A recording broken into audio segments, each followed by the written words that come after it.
Så her har vi en elsket indgang til vores elskede ungdomsklub. Så her er hvor alt magien begynder. She was a fairy. Bag mig er gangen, og her er en vandautomat, som jeg nu vil drikke af.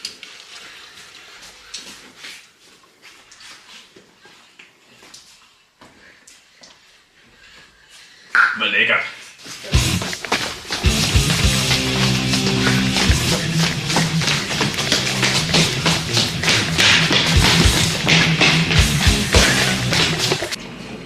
Hej, mit navn er Yusuf.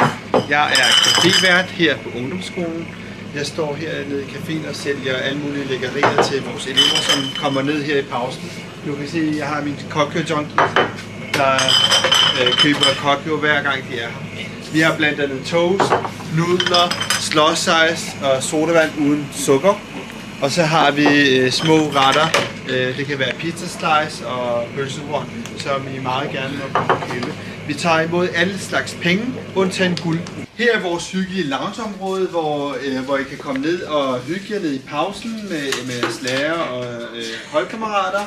Vi har blandt andet airhockey og bordfodbold, og så laver vi nogle hyggelige challenge, hvor man har mulighed for at vinde slossers og popcorn og andre ting. Husk, hvis I er med i en challenge, så er der altid en straf. Her i ungdomsskolen. Det her er vores kanallogo. Her er vores undervisningslokale. Og her er vores intro. I må have 80 bucks.